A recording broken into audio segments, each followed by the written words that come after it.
I'm Ashton Addison from EventChain for Investmentpitch Media and FinTech News Network. And today on Blockchain Interviews, we have Ben Weiss, the COO of CoinFlip. Ben, thanks so much for taking the time and welcome to the show. Hey, Ashton, thanks so much for having me. Glad to be here. You're very welcome. I'm excited for this discussion, and I'd love to kick it off with just starting with a little bit of your background on how you got into blockchain first and how that led to you joining the CoinFlip project. hmm So I went to school at Vanderbilt, and when I was in school in college, late 2014, early 2015, I started getting into Bitcoin. I was fascinated by the whole thing. I had a friend, one of my really good friends from high school, growing up in Chicago suburbs, who just bought. He was a big Bitcoin guy too, but he bought a couple ATMs, just two or three, and he called me and we were talking about Bitcoin, and then we eventually just teamed up to get all these ATMs on the ground and get CoinFlip running. So we've been in this space almost 6 years now, and there's so much fascinating things going on, and you really do learn something new every day in this space. Just when you thought you knew everything, I'm sure you know how that goes.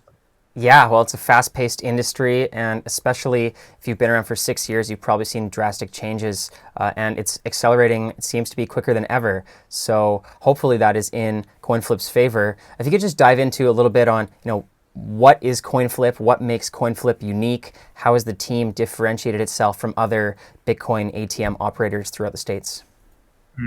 So, like I said, CoinFlip started in 2015, and the reason we started CoinFlip was we saw this big problem where it was actually tough to get Bitcoin, and in many ways it still can be to buy Bitcoin. And the thing is, 20 to 25% of Americans are unbanked or underbanked, which a lot of people may not know. So many Americans rely on cash in the cash economy.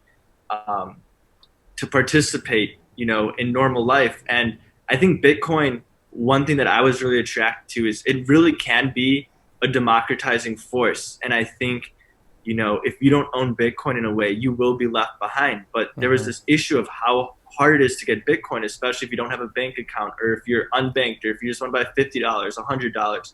So we saw the need for the ATMs, and we saw all these unbanked and underbanked communities who were kind of being left out of this financial revolution that was supposed to be a democratizing force. So that's why we went the ATM route instead of the exchange route. And I'm proud of the whole industry in general. I don't know if you look on Coin ATM Radar, but I think there's been more ATMs put down in the past 6 months or a year than in like the past 4 years combined before that. So the industry is blowing up. I think there's a lot of great guys in the industry. Some of the things that I think sets CoinFlip apart is our 24/7 customer support. We charge the lowest fees as well.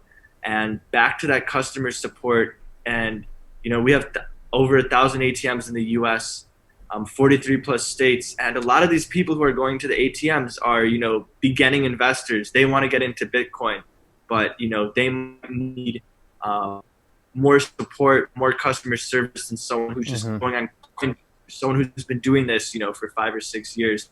So that 24/7 customer support, we're really proud of. We don't use any call centers. We don't outsource any of that. All our support reps are in-house employees, and we take that very seriously, and we're very proud of that. That's a great backstory, Ben, and it's a true entrepreneur journey when you personally have a problem and you go and create the solution, and now 5 years later you have a giant operation with 1,000 plus ATMs. So that's truly a great entrepreneurial story. And it's interesting that you mentioned over 25% of Americans are either underbanked or unbanked, and you hear that stat a lot in developing countries, and how most of the world is unbanked, but you don't really think to look inside of the United States. And the fact that it actually is and was hard to get Bitcoin throughout the States. And I know that the regulatory laws are changing, hopefully in favor, and that you and the CoinFlip team have been working on that in California and through federal regulations as well, to make it more available. Can you talk about that battle that you've been fighting and the progress that you've made in terms of what's happening in California? So in California specifically, I mean, we work at the federal level too. For instance, Congressman Ro Khanna, I think he's very well educated on blockchain and Bitcoin, and I know he's very interested in fintech, and I think he's going to do great things for the industry in the future. But in terms of California at the state level, I mean, California is so important. What happens in California usually starts happening at the rest of the country. So we've been Mm-hmm. working in California for over 2 years with both the regulators and the legislative body, the General Assembly. Majority Leader Ian Calderon has been very plugged into the Bitcoin space. We've worked on a bunch of bills there. You know, versions change. There's the budget coming up, but basically, what it's coming down to now is that the Department of Business Oversight, who's the regulatory body there, is actually going to double in size, and it's going to become a consumer protection and financial innovation agency.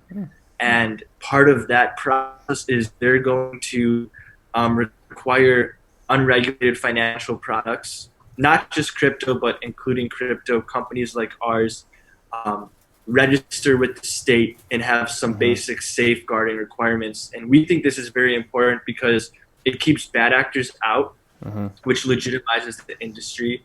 You know, if someone's buying Bitcoin for the first time, imagine if they get ripped off by an ATM machine or something else. You know, we have a interest in making sure that everyone's playing by the rules, protecting consumers. We want this to be um, a good experience for people, and I think a lot of Bitcoin people sometimes fear the government, but as long as the legislators and regulators are getting educated on the issue, I think a lot of them want to Mm-hmm. do the right thing. You know, they're pro innovation. They want jobs in their space. They don't want to lose the crypto market to China or Asia or other areas. Mm-hmm. So, California, we've been working with them for 2 years.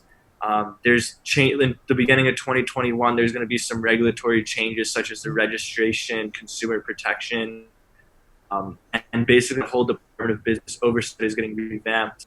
But regulation can help the industry, but you want it to be pro innovation. That's the pro. Mm-hmm. Regulation that isn't pro innovation is bad. Regulation that protects consumers but is pro innovation, like what they're doing in California, I think is really great. Mm-hmm. Yeah, I think it's a great step in the right direction. Um, as you mentioned at the beginning of the interview, the people that aren't holding Bitcoin or don't learn about it could easily be left behind, and that's not just people that are working every day. That's the regulators and the people that are driving the fintech industry. Because this is a global industry, if there's any regulatory blocks, people can just go internationally, and with a global currency, really, it's easy to move locations when everything's online. So that's really interesting. Because in the past, when companies went offshore, it was because they wanted to save taxes and stuff like that. Whereas now, some companies are being forced offshore not because they don't want to cheat on taxes or anything like that. They're getting forced offshore just because there's no clear regulatory framework in the U.S. I mean, you've probably seen it firsthand. What a lack of regulatory clarity, Mm-hmm. and that uncertainty can be very bad for business and for entrepreneurs. Mm-hmm. Yeah, well, hopefully all of this regulatory movement, moves forward at a quick pace. I did see the recent news as well in Wyoming about crypto banks and more regulatory, environments for what used to just be cryptocurrency exchanges now turning into sort of full banks. So, do you see this Californian laws that are being put in 2021 as a trickle effect to move into the other larger states throughout America pretty quickly? I think so, and I think a lot of states. I mean, California. A lot of people follow the lead of California, but at the other side of things, regardless of what California does, no state wants to be left behind from this, crypto boom. Like the next Apple, the next Mm-hmm. Amazon, you know, those sorts of companies are going to be blockchain and crypto companies, right? Maybe Mm-hmm. not in the next year, but in the next 3 or 4 years, 100%. I think, you will see crypto companies be on par with, the big companies that you're used to hearing like Apple, Facebook, Google. Mm-hmm. Yeah, super interesting. And 2020 has just been a super interesting year overall, with the volatility in the markets, Bitcoin going down, but then also going up and being one of the best performing assets. How has CoinFlip fared throughout 2020, and has it been positive, with all of this, word about Bitcoin coming back up? Has that really helped you, or did it also hurt because of the pandemic? So I think the pandemic overall has a lot of people anxious. A lot of people are being squeezed. A lot of people are being hurt financially. Especially a lot of my friends in the restaurant business, have been hurt very hard. But overall, we've been very lucky in that I think people are looking at Bitcoin as a safe haven asset, right? It bottomed out, I believe, in March or April, but it's up what 3x since then. It's been by far the Hmm. best performing asset. And I think Bitcoin, like everyone used to think, oh, it's uncertain, it's volatile. Like it was considered a risky investment before, but now with the uncertainty with COVID and other things, in a way, at least to me personally, Bitcoin feels like a safer and more stable investment than a lot of traditional Hmm. investments that I would have thought were safer 2 or 3 years ago. Like I Hmm. think the whole market dynamic has just changed, and Bitcoin is the safe haven asset. It's a stable asset. It's what you invest in, not just in good times, but in times where there's uncertainty. Hmm. Yeah, well, let's hope that equals continued growth for CoinFlip.